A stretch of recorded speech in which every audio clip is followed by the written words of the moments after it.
Baik, Assalamualaikum warahmatullahi wabarakatuh. Kami dari kelompok 14 dengan materi Leader of Credit yang beranggotakan saya sendiri, Redwa Akbar, dan Muhammad Gani Pratama. Baik, untuk materi pertama ini, pengertian ELC atau Letter of Credit.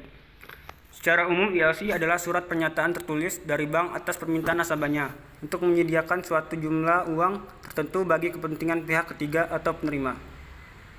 ELC dalam bahasa sederhananya itu merupakan jaminan pembayaran dari bank. ELC sering disebut juga dengan istilah documentary credit. Alasannya ia selalu dikaitkan dengan dokumen. Pada dasarnya, ELC ini adalah kredit yang diberikan oleh bank pada nasabahnya. Umumnya nasabah tidak membayar penuh jumlah uang yang harus dibayar kepada eksportir pada saat ELC dibuka, tetapi hanya persentase tertentu saja. Setoran jaminan ini dikenal dengan istilah margin deposit.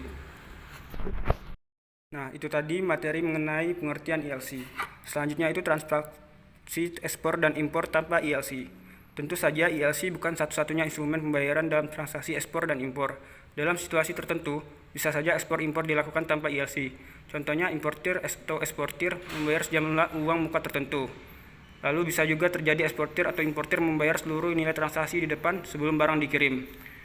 Dan juga sebaliknya juga bisa terjadi pembayaran dilakukan setelah penerimaan barang yang diterima. Baik, selanjutnya itu mekanisme ekspor impor dengan ELC. Di sini saya akan menjelaskan sesuai dengan nomor urut. Yang pertama itu sales kontrak atau persetujuan penjualan, lalu yang kedua permohonan pembukaan ELC, yang ketiga pembukaan ELC, Bank A membuka ELC kepada Bank B di negara eksportir.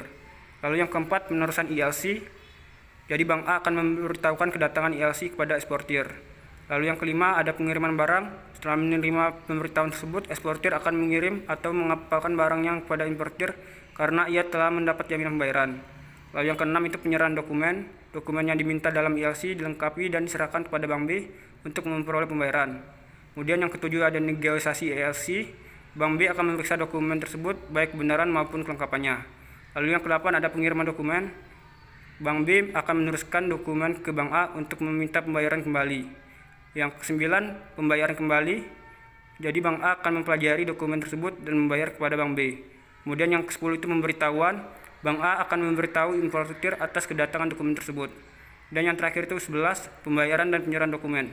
Importir melunasi ELC yang dibukanya dan memperoleh dokumen dari Bank A. Dengan dokumen tersebut, importir mengeluarkan barang dari pelabuhan. Nah, itu tadi mekanisme ekspor impor dengan ELC. Selanjutnya itu pihak-pihak yang terlibat di dalam mekanisme ELC. Yang pertama itu ada aplikan. Aplikan itu yaitu pihak yang mengajukan permohonan pembukaan ELC. Pihak tersebut adalah importir. Kemudian yang kedua itu adalah opening bank, yaitu bank yang mengeluarkan membuka dan menerbitkan ELC kepada importir. Kemudian yang ketiga itu ada beneficiary, yaitu pihak yang menerima ELC. Pihak ini tidak lain adalah eksportir atau seller atau juga penjual. Lalu yang keempat ada advising bank, yaitu bank yang meneruskan ELC kepada beneficiary.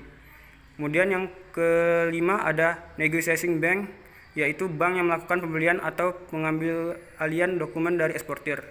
Dan yang terakhir itu ada reimbursing bank, yaitu bank yang melakukan pembayaran kembali pada negotiating bank atas ELC yang ditebusnya. Baik, mungkin itu saja yang dapat saya sampaikan. Untuk materi selanjutnya itu akan disampaikan oleh teman saya, Muhammad Gani Pratama. Terima kasih. Baiklah, saya akan melanjutkan penjelasan dari teman saya tadi. Materi selanjutnya yaitu jenis-jenis LC. Ada reversible LC, irreversible LC, cycle LC, usance LC, resisteric LC, unrestricted LC, red clause LC, transferable LC, revolving LC, standby LC. Nah, itu tadi adalah penjelasan tentang jenis-jenis LC. Sekarang materi tentang dokumen-dokumen. Di dalam mekanisme LC, dokumen mempunyai peranan yang sangat penting. Pembayaran hanya akan dilakukan apabila dokumen-dokumen yang diserahkan benar-benar sesuai dengan persyaratan kondisi yang ditetapkan dalam LC. Dokumen-dokumen yang harus diserahkan beserta jumlah lembarnya masing-masing ditentukan secara jelas di dalam LC adalah Bill of Lading (BOL), Airway Bill (AWB), and Draft Vessel. Uniform Custom and Practices for Documentary Credit (UCP). LC merupakan instrumen pembayaran luar negeri yang dipakai hampir di seluruh dunia. Kita tahu bahwa setiap negara memiliki peraturan, kebijakan, dan istilah yang berbeda-beda. Untuk mencegah terjadinya perbedaan penafsiran syarat-syarat LC, diusahakanlah oleh negara-negara tersebut suatu persetujuan bersama untuk penggunaan dan penafsiran istilah-istilah yang dipergunakan LC. Usaha ini dilakukan oleh Kamar Dagang Internasional, International Chamber of Commerce, atau ICC.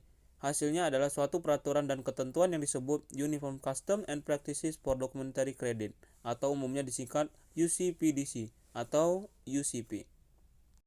Baiklah, hanya itu saja yang dapat kami sampaikan. Kurang lebihnya mohon maaf. Pada Tuhan Yang Maha Kuasa kami mohon ampun. Billahi taufiq wal hidayah. Assalamualaikum warahmatullahi wabarakatuh.